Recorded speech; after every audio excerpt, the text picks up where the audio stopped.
What are some mother wounds and how do they show up in adulthood? And so much more in this segment of It's Scary to Remarry. I am excited about this topic. We talk about it, but to the degree that we're going to talk about it tonight is going to be a game changer. And we have a first time guest on the platform who I am truly excited that she's here in this topic that we're going to address, dealing with mommy wounds and get into the root of all this stuff. So let me introduce you to today's guest. She is a business and AI strategist, speaker, author, and transformational coach on a mission to help mother wound survivors conquer their ish one root at a time. A proud mom and unapologetic cookie monster who loves Jesus. She believes in faith, laughter, and the undeniable truth that Cash Money Records took over the 99 and the 2000s. That is the best intro. I have interviewed a lot of people. The Brave Hearts community, y'all know how many people I've interviewed. No shade, to nobody else. I love y'all, but that right there is the best intro. And I haven't even read everything else, but we're just going to jump into this. Brave, Listen, I'm just saying they did take over for the 99 and the 2000. they did because they gonna come back. I believe is that next This week when they weekend, have I think. I this think it's this weekend? weekend. The Versus? Yeah, there we go. Listen, I'm excited. If y'all see me in Vegas now. Brave Hearts community, let's show some love to Jeanille, Rockett. How are you doing this evening? I'm blessed. I cannot complain. I mean, I could, but I'm not. How are you? And I always say the same thing. I'm great. I can't complain, but it doesn't add any extra zeros to my check. So what's the Very use? true. Very true. Very true. I just want to say thank you so much for having me on tonight. I'm super honored. I see the work that you do, and it's very amazing. I just want to give you your flowers before we even start. So just thank you for, answering the calling of what you do. So just thank you. I appreciate that. See, this is gonna be a great interview already. We're going to have fun. We got the For sappy sure. stuff out the way. For sure, for sure. And shout out to Deanna for connecting us. She was on the show a couple of weeks ago, had the internet going crazy over the interview that Oh, we had. sweet. So shout out to her. Okay, this topic. Mhm. What are mother wounds and how do they show up in adulthood? Well, first and foremost, I want to say a mother wound is really like the emotional pain and trauma that many of us don't realize we have because it comes from a strained relationship or an inconsistent relationship with a parent.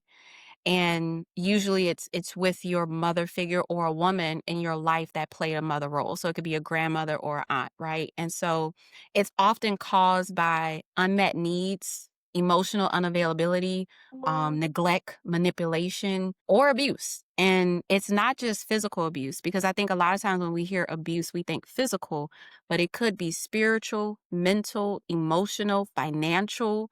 It can take many different forms. And so I say that it's like having a mom who's present, but not really there for you. And so you grow up with different types of wounds and attachment issues because your needs weren't met in those primitive years. So a mother wound is very complex, but at the same time is something that once you understand it, you can really start to get to like the root of what caused it.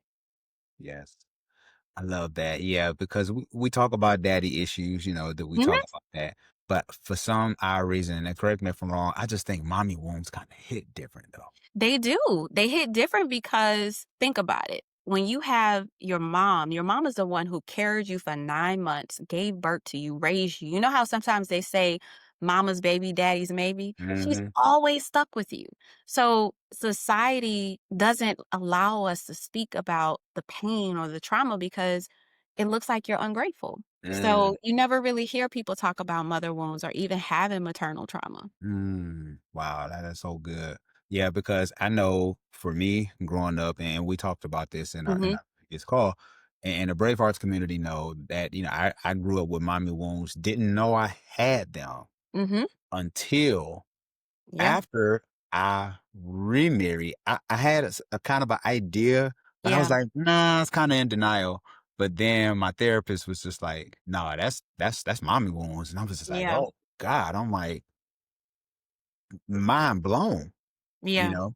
And Mm. I see how that hindered me from communication to stonewalling to being cold, and not Yep. knowing how to express myself, all these different things. And so, Yes, and people don't realize when you have a mother wound, it's really different from a father figure not being in your life. A mother wound actually can rewire your nervous system. It really can rewire your nervous system. It can make you feel like this is your first heartbreak. I'm gonna be honest with you. For most men and women, that's your first heartbreak, your first disappointment. Like your dad might disappoint you and you just be like, whatever. But when your mom disappoints you, it's just different. So what you felt was really your nervous system being rewired throughout life and you probably not having the right tools and strategies to get yourself back realigned. yeah, I mean, the revelation, this is like when you get it, it's almost like a weight is lifted off your It shoulder. is. But Mhm. now you have to unpack it and process it, you know? Yep, you do. You do. You definitely do. How can someone tell if their roots need healing? Ooh, my goodness. When you are rooted in pain, chaos really feels normal. It feels like home. It feels like you're supposed to be there, right? And so when things are too calm or too peaceful, you find yourself thinking that something is wrong or you're looking for something to be wrong. And when your roots are unhealed, when you have this amount of trauma, sometimes we cause issues so that way it can feel normal for us. And so I tell people like you will know your roots need to be healed because the fruit of your life isn't there. When you think about in Galatians when they talk about the fruits, right? Love, joy, kindness. If you don't have love in your life, that's not fruit. If you don't have joy in your life, that's not fruit. So you start to realize like okay, where is my joy really coming from? Where is my love really coming from? And you have to tackle those roots. And so when your life is just in chaos and when you're triggered by everything, oh my goodness, I could be in the grocery store and if I see somebody yell at their child and I'm like, well, you should know what you're supposed to be doing. Mhm. It's a child. They don't know Mhm. what they're supposed to be doing. That triggers me. And I had to learn that that wasn't just from me thinking the way they parent is wrong. It's from my own experiences of me being told that I was wrong and knowing like, hey, really wasn't wrong. Mhm. So when your roots are unhealed, things will affect you and trigger you in ways that you never even thought of. And for you, it might be normal, but once you become healed or once you are in this healing space, you're like, damn, I can't believe I used to act up like that. Yep. Y'all know we all have club days, right? Okay, we have club days. We did some things in school. We've gone off on people. And Yep. now you get to this point in your life where you're like, this don't really bother me. So if you find that you're in chaos and it's normal for you, I promise you, you probably need some roots that need to be healed. Oh, that's so good. Yeah, because talking about root work Hmm. is serious business, there has to be a level of awareness Hmm. that this is my struggle to be able to name it. Yes. You know, Yes. I think that's important to be able to name it and then be able to deal with it. Yep. Because some Big people they just like it's too scary. They like I don't want to deal. They know, but they don't want to deal with it. 'Cause it's easier. Think Mhm. about it. It's easier to avoid your pain than to actually go through it. When you look at something scary, right? You have a fork in the road. They say, "Oh, you're gonna go through hell if you go this way, but it's gonna be green pastures if you go this way." No one is gonna choose to go through hell, even if hell is shorter, literally shorter, you're gonna take the longest pleasurable route. So when Uh, you think about your pain, it's easier for you to say, "You know what? I don't want to deal with this. I'm going to avoid it as long as I can." And I hear people say things like, I've always been this way, or yeah, this is just how I do things. Nah. If it's rooted in trauma, if it's rooted in your roots were never healed in the first place, then I promise you, you have not always been that way. You are living in trauma. So yeah, it's just easier that way. yeah, yeah. Because some people will self sabotage in a minute, and they know. Yep. I'm You know, former recovering, still going through it, self-sabotager. I Okay. see that is so real, so real. It is. Amen. And I'm just like, Lord, you're gonna have to help your boy because I'm in struggle mode and I can't do this without you. Uh, and that's a beautiful space for you to be in to know that if you're struggling or you're going through something, it clearly is more than you can handle because God says he won't put more on you than you can handle. So if it feels like a challenge, it's because you chose to take on more than what he made for you. Yeah. And I just had a guest on right before we Mhm. recorded, and we were talking about, are you sitting on the throne in your feelings and your emotions opposed to God being on the throne, Yep. and letting our emotions run our life, and so we make wrong decisions because we were just in the mood, or our feelings was running the show instead of Yeah. emotionally regulated and Yes. submitting ourselves to Christ. Yeah, if your emotions control you, you are absolutely living in chaos every single day. Mhm. Yeah. My old mentor, he used to say, "Shine emotions make wonderful servants, but terrible masters." Imma take that. I ain't never heard that one. That's mine now. Yeah, once you say it the third time, it's yours. Listen, it's mine. I don't need to wait the 3rd time. It is now mine because that is so true. Why do and I can't wait to hear your answer for this one. Why do Ooh. so many women feel guilty for acknowledging their pain? Gonna speak from my own experience and from some of the women that I've interviewed, Mhm. and talked to, right? Women feel guilty for acknowledging their pain because no one wants to say bad things about their mother. No one wants to dishonor the woman who gave them life. I mean, the Bible says, honor thy mother and thy father. It's in the 10 Commandments, right? So when you've experienced abuse from a parent, and especially your mother, you know exactly how that scripture can be used to silence you. So Mm, instead of acknowledging your hurt, we learn to perform. We perform strength instead of, practicing honesty. We smile, we show up, we serve. But inside, we're breaking. And so we feel guilty because from a young age, especially as a Black woman, we're told to be grateful. At least your mama around. Be yeah. forgiving. All moms make mistakes. No moms are perfect. Be resilient. You can get through this even when it costs us our truth. And it's like we're told to even hold the family together. Yes. And even when you should be telling things that's happening in the family. As women, we're told to hold so much in and to not acknowledge what we're feeling and to be strong. So when we start to feel like we're in pain and we want to acknowledge it, we just be like, you know what? I'm fine. Like, because I'm fine is really a mask for not really being fine. And so that guilt doesn't just come from culture. Like it comes from just you trying to control yourself from being untamed. But here's what I tell some of the women that I work with, some of the women I talk to, being untamed and wild is actually a good thing. When you decide to just wild out and let those emotions out, it's actually a good thing because you're no longer dishonoring yourself. A lot of times they feel like they're dishonoring their mother by telling the truth and acknowledging it, but you're really just honoring yourself. And so guilt grows when you confuse silence with loyalty. Yeah. Wow. Whew, that's heavy. Yeah, because moms, yeah, it's almost like I don't know how other cultures, but I know definitely for us, for Hmm. Black culture, it's like you cannot say anything wrong about mom. Nothing. You know, there was Nothing. that price to be paid. It's just like wow. Transparent moment. I think I might have shared this once Hmm. before, but I remember my mom and I, and this was recently. This is probably within the last 90 days. We had a heart to heart conversation. Now my mom is in her 70s, and so Hmm. my folks in their 70s, They're stuck in their ways. they stuck in their ways. They like therapy. They still on, Yeah. that's for crazy Therapy. people. You just Yeah, pray about it. just give it to Jesus, you know. And we had a conversation, and it was a heart to heart, but I felt something break, even just in my life, to Mhm. where I was like, okay, God, this is a change for the better. Uh, Yeah. Because for so many years, like I said, I grew up in that generation of children should be seen and not heard, right? Oof. Yeah, right. And so that was crazy. And so having to raise my little sister and not having an opinion at all, that stunted my growth.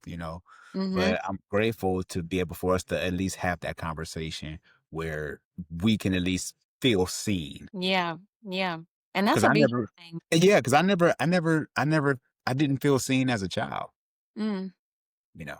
So And that's not uncommon for Black boys. For mm, Black boys, and me just speaking from watching how my brothers grew up, I can't speak on their journey, but I'll speak how what I saw, right? And so They were told to be strong. They were told boys don't cry. They were told to just do, do, do. But where in that equation were you able to just be and just be a boy, just be a young boy? And a lot of times in our communities, we have to grow up so fast. We have to babysit. When we start working, guess what? It don't matter if we start working at 15 or 16. We start paying bills. And don't talk about when you turn 18, oh, I'm kicking you out the house if you don't pay something. That is not only, it's a cultural thing, but it's traumatic to you as a male, because as you get older, you're going to always have that sense of traumatic urgency around everything. Yep. Yep. So, That is so true. Yeah. And let alone just the whole, being a protector and provider and, that whole thing. And so, like, you want me to protect, provide, lead, and not cry? That's crazy. yeah, it's real. So how does unhealed trauma affect our relationship with God? Ugh, trust. Unhealed trauma affects our relationship with God because of trust. We Mm, start to think, if God gave me this parent, this mother, this person was supposed to love me and protect me, and this person hurt me, how am I supposed to trust God? If He allowed it, maybe I can't depend on Him either. That that part plants a core belief. I can only trust myself. Because think about it. When you can't trust the parent who's raising you, you start to look out for yourself. And if you're an older sibling, you start to look out for your siblings. You mhm. start to depend on yourself very early. You cook for yourself, you clean, you dress yourself, all that stuff. And so when that belief takes root, your trust in self becomes stronger than your trust in God. And not in a healthy way, but in a protective way. And Mhm. so you start to over control, over analyze, over carry, because you've learned that no one else can be trusted to do it right, not even God. And so unhealed trauma doesn't just affect how you see people, it affects how you see God and yourself. And because your first reflection of love, care, authority was from your mother, and it was all inconsistent. It was conditional. And sometimes it was unsafe. And so I tell people, like, that's why so many women and men struggle to trust His timing and surrender to Him and be obedient or rest in His presence, because their nervous system still exists where they were growing up and who they were growing up with. Of course, they're performing. We learn to perform. So that relationship with God is affected because of trust. And I'm gonna be honest with you, you can't feel close to God if you secretly believe like He's gonna leave you hanging. Mhm. Mhm. That's Yeah. it. Yeah. Because if my mama do it, who was God? You know, You left me with her, God. heavy. Mhm. And we quote the scriptures. We talk. Trust in the Lord with all your heart and lean not to your own understanding and But stuff. it's Right. like, dude, you left me with this. This is raising me. This is my provider. This is the person who is manipulating me and spiritually abusing me. And you left me with this. And it takes a different level of healing, because it's one thing to heal yourself. It's one thing to heal yourself and learn to trust yourself and then trust people and then trust the world. But when you start to really trust God, all that other stuff is just different. Like, it just goes out the window. So I tell people, like, trust is the biggest thing that this type of trauma affects. Heavy because we hold on so hard. I mean, the grip of our own life. We like, God, I'm good. I don't need you. I know you're the creator of heavens and heaven and earth, but whoop, I'm gonna need you when I need you. yep. Hmm. Like, I'm gonna need you when I need you. But I say this all the time, that when your trust is affected in God, this is so funny we're talking about this, because I mentioned this earlier to a friend. I said, you have a crisis relationship with God. You only trust God when you're in a crisis. So you always wonder why you tend to be in a crisis all the time. That's because that's the only time God can trust you. So if you only trust Him when you're in crisis mode, and He only trusts you when you're in a crisis, basically, y'all just doing crisis management. You can end the show right. Oh my God, that is so good. Yeah, and there's so many, believers who is like, me and God, we cool to a point. Mm-mm. He gotta be all up in your speak. He gotta be all in your face all the time. Mhm, all the time because up to a point also limits God. And I don't want to limit God in my life. And that was the part of me healing from this trauma is because I've been married before and being married before and realizing how my mother wound affected my marriage mhm, and affected me even after my divorce and saying, "You know what, God, when my husband comes to me, I can't be the same person. I mhm. can't. I can't do it." And Yeah. that was such a bold declaration on my behalf because that was the first time I said to myself, "I'm done." It wasn't my daughter. It wasn't, anything crazy. It was just me saying, "I'm done."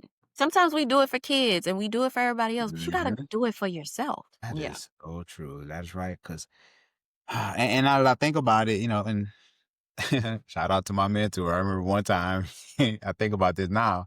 He told me, he is like, Sean, always, they said, never forget this, that is Jesus a part of your life or is he your life? Mm, And I still ask myself that every day. You know what I'm saying? yeah. Like, is he involved in every area of my life or do I compartmentalize Jesus? Oof. You Come know, on now.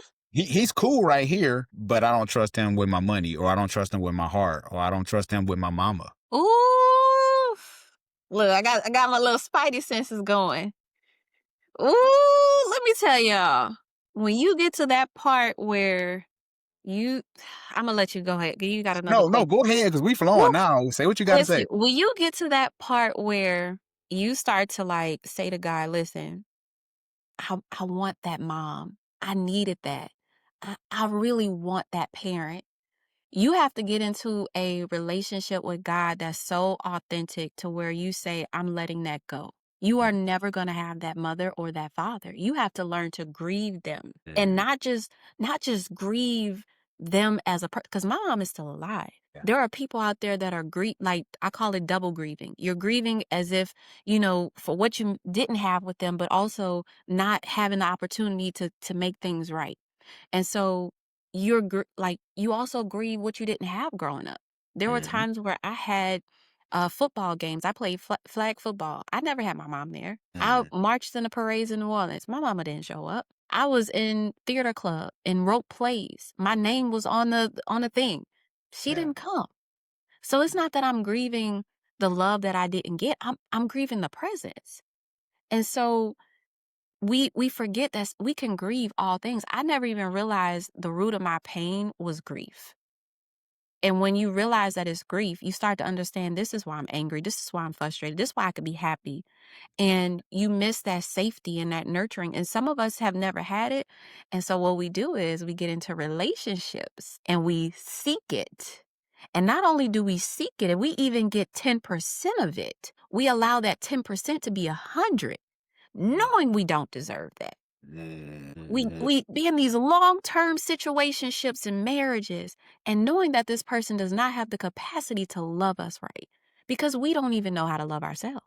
So we have to this is why it's so important to heal before you marry. And even after you get married, because I'm gonna have my next marriage, right? Even after you get married and then mess up, you go get married again, you gotta heal. Yeah. Because there's things you have to grieve. And grieving the mother you never had isn't about letting go of her. It's about releasing this fantasy that she'll finally become who you need her to be. And I had to let that go because my mom is almost 72. Yeah. Like, baby, at this big old age, I got to do what I got to do. Amen. Amen to that. Yeah, because and I heard a therapist say this before on a podcast, but then I had a therapist come on the show and he talked about this thing, especially when it comes to marriage and Hmm. relationship. He said, and I don't know if you ever heard this before, that when we get older or when we choose someone to marry, we usually choose that father or mother because now we feel as adults that we can speak up for ourselves. So true. It's so, so, so, so true. And for me, it was sort of opposite. It was, I sort of became my mom. Mm, And not in the best ways possible. I became, like, very controlling. I became a fighter. Like, I felt like I had to fight for everything. But then on the other side of it, there was this big protection mode of, I gotta protect this little me. I gotta protect little me from all the things in the world. But you know who I didn't protect little me from? Oh. Myself. Mm. Myself. There was situations where I thought other people were doing harm to me, but I was doing the most harm to myself. And I would blame everybody. And then I had to sit with it like, no, you could have left that situation. No, you could have made a choice. So I ended up hurting my inner self because I didn't value me. I didn't see myself as enough. I didn't feel worthy enough. And I tell people, like, when you grow up with a parent that is inconsistent, manipulative, abusive, negligent, you you love in either a similar way or you try not to love in that way. Mhm. And I just was like, you know what? I didn't get it over here, so Imma get it over there. And my dad was very loving. My dad, like, he worked a lot, don't get me wrong, Yeah. but when he was around, he was around. So now I'm trying to find a mix of both of them. Somebody who's around, but not really around. It was Yeah. listen, dating was strange. When you unhealed, dating is strange, y'all. That is so true. Yeah, because I hear the horror stories, when people talk about the Mhm. dating and how bad it is out here. Yeah. And I've heard some people say that they have good experiences too. But I was asked about when people say like the dating pool got pee and all this other stuff. I don't I'm believe just that. and I'm so glad you said that because I'm like, we have to be accountable to a degree. Yes. So it's like, well, we choose, and I Mhm. tell guys the woman you choose is a reflection of your decision making. So Very true. yeah, so if she suck, you chose her. But I anyway, don't I don't believe that there's pee in the dating pool. I believe there's urine in you and you allowing it to take up who you are and you attract what you are. So they got my PP bad. diapers. My bad. Ooh, that's good. My bad. No, that's good. I love it. I love it. Yeah, because I'm like, somebody put some chlorine in this pool because Listen, it's terrible. when I stepped outside of my own life and situation and I actually analyzed the people I was dating, I was really dating a reflection of my trauma. And how many people are going to be honest enough to say that? Not many people. Imma be honest with you, not many people, because I still hear it to this day, there's pee in the dating pool, and I'm just thinking to myself, "Girl, the last dude you dated or dude the last girl you dated," like, I'm thinking about this because you date as a reflection of where you are in your healing journey mentally, spiritually, emotionally. If you want somebody who's spiritually aligned with you, then why are you dating someone who don't even know what they say in Genesis? Like, Yeah, if you want somebody who goes to church, then why are you dating somebody who don't have a church home? Like, we date based on where we are emotionally, mentally, spiritually, and financially, yep, and what we believe we deserve and what yep. we believe we're worthy of. And so if you find that there's always pee in the dating pool, you need to step back and self-evaluate. That is so good. Yeah, because and no shade to my exes. If any of my exes is watching this or hear this is no shot. This is just being Pew, introspective. pew, pew, pew. But I look back and I was like, yeah, you really wasn't confident. Her too, yeah, you weren't confident. Mhm. I was low self-esteem, didn't know my identity looking back, 'cause Yeah, nowhere in the world, knowing what I know now, but yeah. yeah, I was a part of that pee pool thing. Don't worry, we've all been there. I've been there too, so it's alright. How can strength become a cover for silence? I'll speak for myself and I'll say my strength was my armor. Um, I grew up having to survive emotional chaos. And so I learned early that being vulnerable was unsafe. And I turned my strength into survival. And strength became something where I had to hold it all together, keep Mhm. showing up, I'm fixing, fixing, fixing, but inside I was bleeding. And so what we don't realize is that internal bleeding eventually starts to come out. Mhm. If you watch any doctor shows, if you've ever seen someone bleed from the inside, it comes out of their mouth. So you know what happens when it comes out? It bleeds on other people and you hurt other people. And I tell people that kind of strength isn't healing, it's actually hiding. And that's the version of you that says, I've got it, when you're barely holding on. And the world praises that. Yeah. The world praises, oh, girl, you are a strong black woman, you're a strong black Mhm. man. We get celebrated for being resilient and independent and unbothered. But underneath all of that, we're lonely, we're suppressing grief, we're suppressing anger. So strength becomes silence when it costs you your voice. When you can't admit you're hurt because you're afraid of being judged, replaced, ooh, or labeled, especially being labeled as too emotional, is why so many of us say I'm good when we're not because it's easier. Or we stay in friendships and relationships that drain us because we don't know how to be seen and be safe at the same time. So if your strength requires you to stay silent about your pain, it's not strength. It is really just survival dressed up as self-control. Yeah, and that's such a and it's so bad for us for black folks because like you said, we Mhm. celebrate that, the tenacity and to be able to take it all in and Yes. to be strong. And I heard somebody say the other day, they're like, I'm tired of being strong. Can somebody come and help me? Look, I don't know if I could say this on here, but I told somebody the other day, "Weak bitch me, please." Okay? Hey, no, that's real. That is real. That is so real. Like, I don't wanna be strong. I don't wanna be a strong woman. Listen, I have been strong. I with So, listen, that whole persona, when I was living in trauma, I was a strong woman. I wanted to be INDEP, like, that was me. I paid Yeah. my bills, got my own when I was living in my trauma, I wanted to be that way. But now that I'm on this journey, I'm like, "Wow, I feel softer." I feel like strength is a good thing in certain areas, but not everywhere. So, yeah, I have no desire to be strong. Mm. No, I hear you. I hear you. We have Deanna has showed up today. Deanna is in the comment.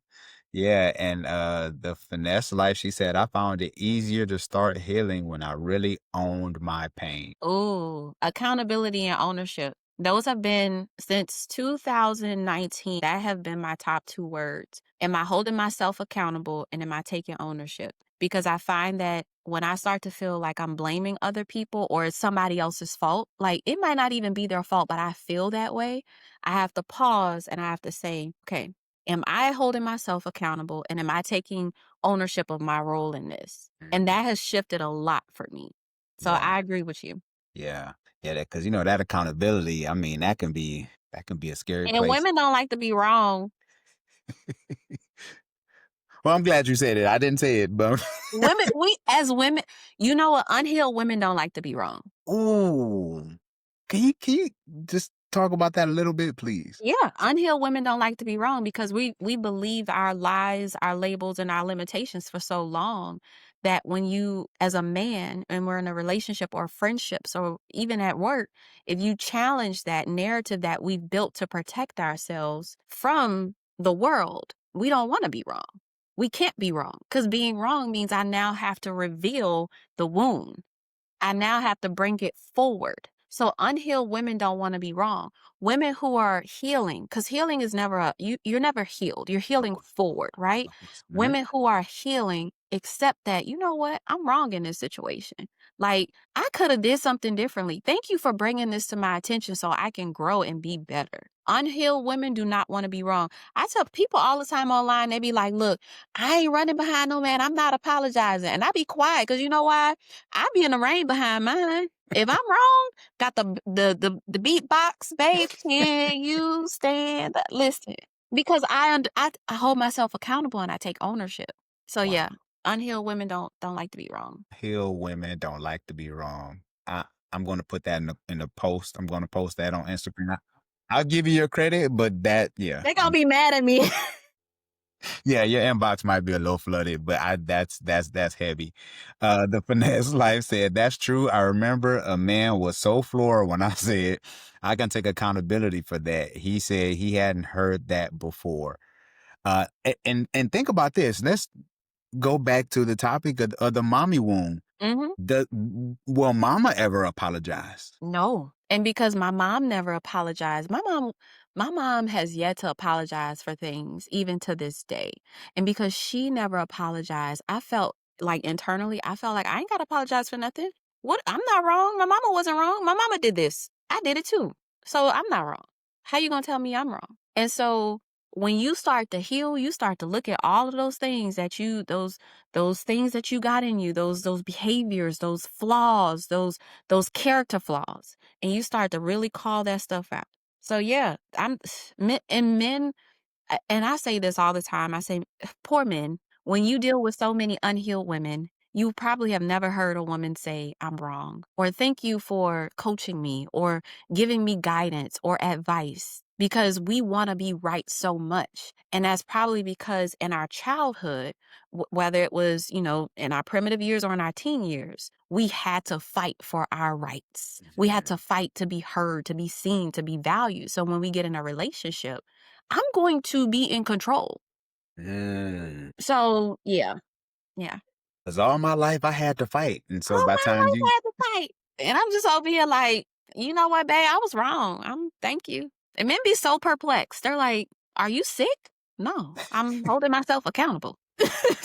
so you fight all your life to get the man, only to try to control him. Ugh. And if you're dealing with a healed man, let me tell you, I feel like there's two things a healed man will do. He will either be patient with you because he sees growth in you and he Mm, sees that you can go to the next level, or he gonna mhm. cut you completely off. Because one thing a man don't want is a woman interrupting his peace. And whatever peace looks like for him, he not gonna let you interrupt that. And I was a Dang. peace interrupter. So I'm gonna tell y'all right now, because I speak from experience, I was a peace interrupter. And I was very unapologetic about it. Now I'm just looking at life like, dang, I did that. That was me. That's so heavy. Yeah, because yeah, you say, "Hey babe, I'm sorry," or "I'm gonna take accountability for that." And then don't apologize and explain why you're apologizing. Mhm. "Hey babe, I'm sorry because I know I was wrong when I shouldn't have talked to you that way. I just want to say I'm sorry." He's just like, he's melted. You kept him for another 10 years just apologizing. And then, so I'm glad you brought that up, because as women, we have a way to invalidate a man's experience in the situation. And so we will say things like, I'm sorry that I did this, but if you didn't do that, no, no, no, no, no, you're not sorry. You have to take ownership because of how you acted. You chose. And when a man constantly have to go through that, it silences them. They don't want to interact with that. And when you have a woman who is unhealed from her mother issues, it's going to be hard as a man for you to really date her, because she's constantly going up and down. She's here, she's there, she's here, she's there. So I tell women, I'm like, look, that man don't want to deal with you. I wouldn't want to deal with you. Listen, Yeah, right. Oh, I'm, yeah, and people might think I'm pro man, but I'm pro healed woman. That's it. so good. Yeah. Yeah, I love it. And you're speaking truth. I mean, it's all facts.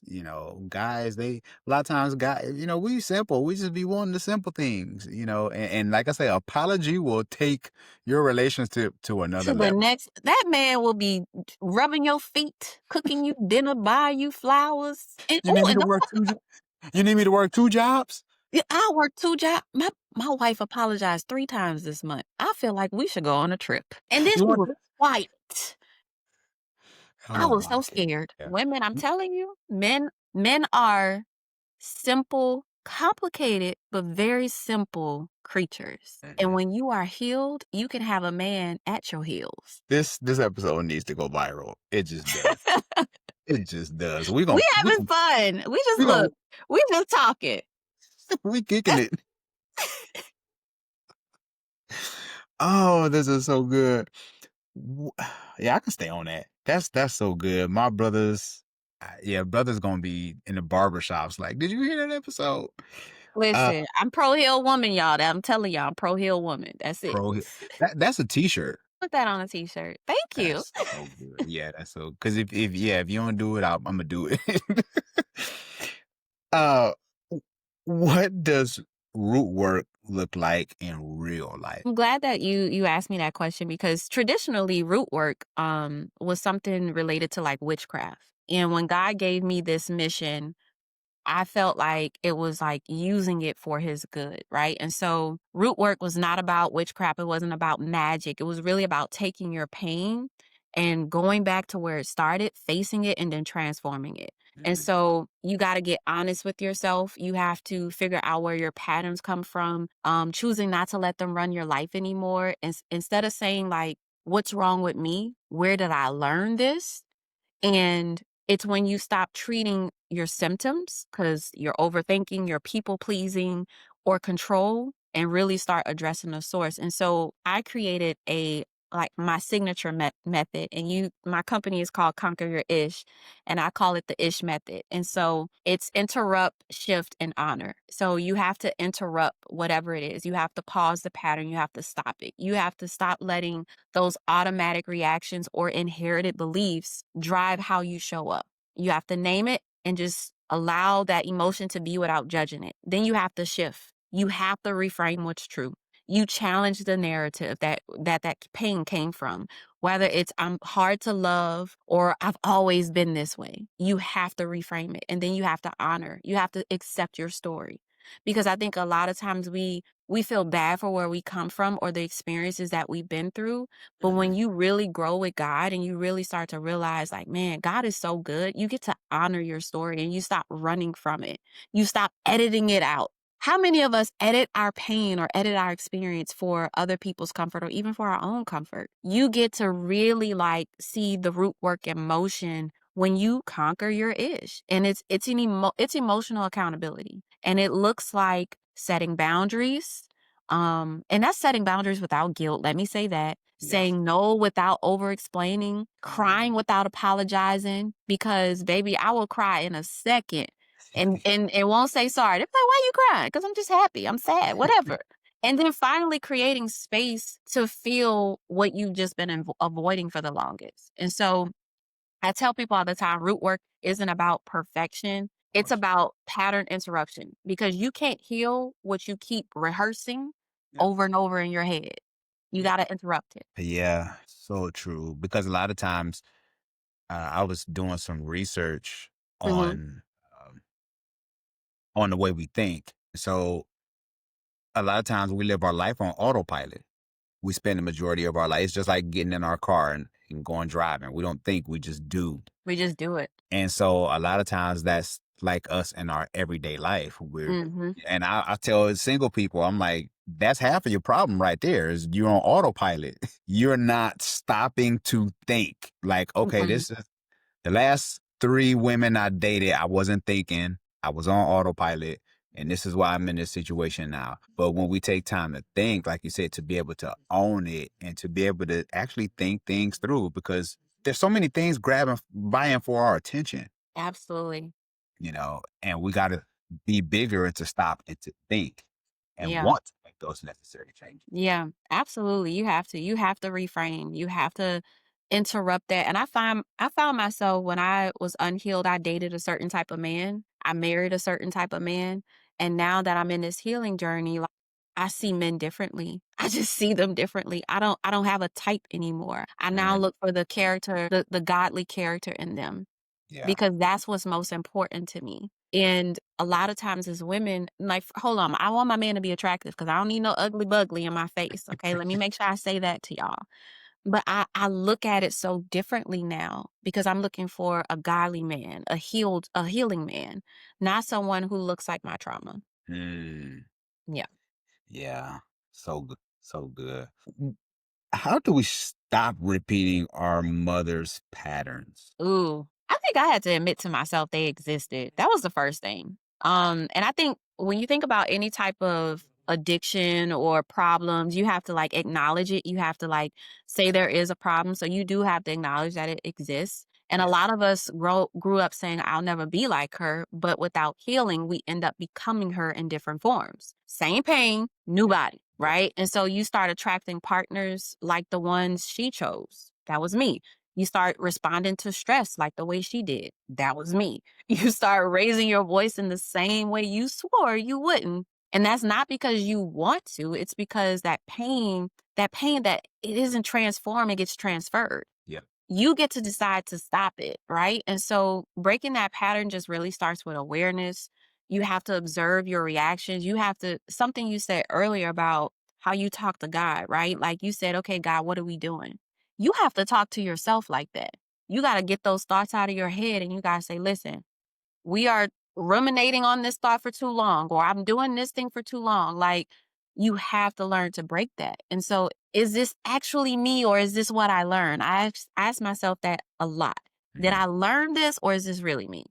And then you just That's have good. to hold yourself accountable, right? Like, I talk a lot about accountability and taking ownership. Even in my book, I'm like, look, this book is not about my mama.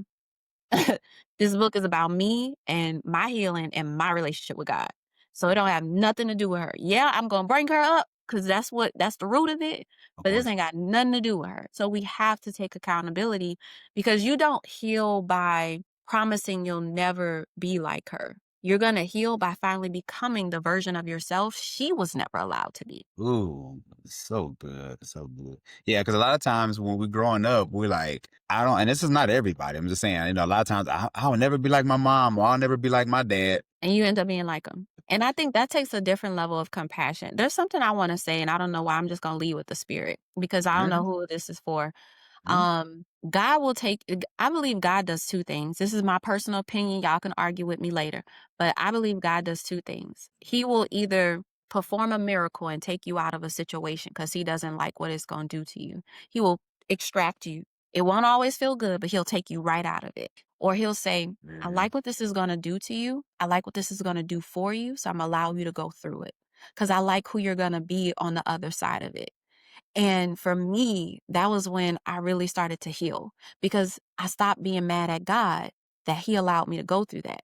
Because now I see the conversation me and you are having. I see the conversations I have with women out in the streets, and we're talking.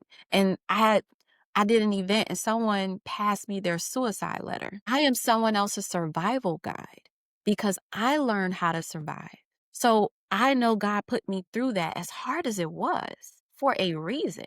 Yeah, And for someone else, you might be asking, why is God putting me through this season? Because you are going to be so much better and you're going to have so much abundance on the other side of it. And I think we have that goes back to that trust. That's when you yeah. really start to like look at God so differently and the trust just builds because you're like, dang, like I see my life now, but back then, like I didn't know if Mhm. I was gonna make it out. And it's the truth. And so I Yeah, just want to encourage anyone who's watching, like whatever season you're in, I promise you, if God is allowing you to go through it, it's not that He's not with you. He's right there in it with you. that's right. Yeah, he said, "I'll never leave you nor forsake you." And just because you're in an uncomfortable season, and we all have them, Hmm. you know. But it's when you're on that other side that you like, some things you just grateful. You're like, I'm Yeah. better because of that. Yeah. Yeah, I and know and I that takes. am. Yeah, me too, right? Yeah, I mean, I was married almost 15 years, and I look back and where I went wrong, and I was just like, oh yeah, I don't want to repeat that again. Yeah. Yeah. For sure. So, what does bearing good fruit look like after healing?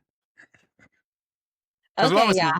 fruit, right? We always talk about, be a fruit inspector. So, Okay, y'all. Y'all ready for this? Okay. All right. So I had to really, and we talked about this earlier, I had to realize like I didn't have good fruit in my life. Like love, joy, peace, in Galatians, it breaks down what the fruits of the spirits are, right? And it wasn't just those fruits. It was also my pastor says something where he's like, you can be a public success and a private failure. And I was a private failure. My relationship with my family, my daughter wasn't that great. Me and his relationship wasn't that great. There was a lot of things that were going on. And even though I look like a success to everybody on the outside, right? Like I'm winning at work, I got businesses doing great. Internally and around me, none of that was doing great. So the fruit doesn't always show up in the public success. Sometimes it show up in the private spaces. What's your yeah. prayer life like? What's your worship like? What's your fasting like, right? Because if you're nurturing your relationship with God, your family, your children, your partner, your friendships, and your purpose, that's what bearing good fruit looks like because the fruit shows up in how you love, how you speak, how you forgive. Oh my gosh. How you Hmm. treat people and how you honor what God has placed in your care. And when your connection with God grows stronger, your faith strengthens, your trust deepens, your character just changes. And so for me, I will say bearing good fruit is loving without fear. It is, let me tell you, you were talking about dating earlier. It Yeah. is dating and it fails and picking myself right back up and going out there. It is not giving myself a time frame and these she's probably watching, but I used to give myself a time frame to see if it was gonna work or not. Where Mm, that first instance, I'm like, it's within my 90 days. I'm gonna give let's see what the second instance look like. Nope, first instant, done. mm, It looked like accepting love and giving love freely and just knowing like what to let go and what no longer served me. I used to stay in situations for far too long because of my anxious attachment and mm, needing to be chosen, to be accepted or validated because that's what I wanted from my mother and I didn't get it. So I chose significant others who I felt like could give it to me. But yeah. when I started to heal from my mother wound, in that anxiousness, I realized love starts within, love starts with God, and you really start to see like the fruit around you. It just changes. Like you start to lead from just peace. There's a different level of peace when you start to see your fruit being good around you. Mm. Because spiritually, what I've learned, if you are if you don't have good fruit, it's probably because you're rotten on the inside. Yeah. And it's okay to admit that. And here's the thing. Sometimes you could be attached to something that's rotten. Mm. Y'all ever seen that photo where they had a good strawberry and then they had a Yep. strawberry that was molded and it Yep. was attached and it started to mold? Sometimes you could be attached to something that's rotten and you have to detach yourself. And I had to do a lot of that. Mm. So when God heals your roots, your fruits become evidence of his hand, peace, patience, purpose, I mean, and love. Love starts growing in places you once thought you were bare. So good. So good. Deanna said, not the not the rotten on the inside. Listen, I can only speak from my who I am and from people I've experienced life with. And when I'm around people who can admit that they were rotten on the inside, that's when we can all start to really heal together. And I've Mm. been rotten on the inside. I So, hear you. Yeah. I've been there. Yeah. Amen. Thank God for his grace. oh, Cause thank God for his grace and his mercy. Who are we without his favor? amen to that. Wow. Rocky, this has been amazing. Uh No, thank you. You are such a great host. Thank you. No, I appreciate it. I have interviewed a lot of people. Deanna, no, I've interviewed a lot of people. This is in my top 5. Shut the And I front and door. no, and I don't say this every episode. Gotta be top 5. Gotta be. Because the transparency, the honesty, the bars that you drop, like, yeah, I can't wait to get You through. know what's funny? I talk like that in my everyday life. People are like, did she prepare that for? Nope. This is how I talk in my everyday life. Amen to that. Look at God. The finesse life, she said, it really was great. Thank you. Oh, thank And you. Thank y'all so, for allowing me. Thank you for allowing me to pour into your audience. And I know how tough this journey has been. And I can't tell y'all it's gonna get easier overnight. This is like years and years in the making. of But course, what I can tell you is that God can literally change your life. And he amen. changed mine. So Amen. Amen. Wow. And she said, and this was my first impression visit. That's what's up. So yeah. So finesse life, we appreciate you. We thank you for everyone who was rocking with us. I know people got short attention spans. So for everyone who came on, definitely appreciate it. Rocky, let everyone know how they can get in touch with you, how they can get the book, all the good stuff. I'll have let me everything. tell y'all. Let me tell you. Hold on. I got it right here. Okay. The Yeah, that's roof what's he up. couldn't kill. First off, let me just grab all of them because Go ahead and grab all of them. I know a lot of people like to show off their bands and they money, but I like to show off my books and my journals, right? Nice. So the roof she couldn't kill, this is where I do break down my signature ish method and I talk about how you can heal your roots and really grow a closer relationship with God. Because I find that a lot of times we're not at our best because we don't have the best relationship with God. So you can go to dotherootwork.com or you can go to Amazon and you can grab the book and we have several companion journals. And I will say this one, I'm gonna highlight this one for a second, if you don't mind, because No, this is you. this is called Mama Please Tell Me What Happened. I wrote this journal for my mother. I wanted her to have a safe space where she can write about her journey and who she was before she became a mother, who she was as a mother, and the legacy she wants to leave behind. Because even though we might not be able to always hold a conversation, I don't want trauma and pain to be all that we both know. So, I've been this is probably the best part of the work that I've done because it takes a different level of forgiveness and love to create something for the person that hurt you. And so for any of you guys who are maybe on a journey with your moms and you're like, "You know what?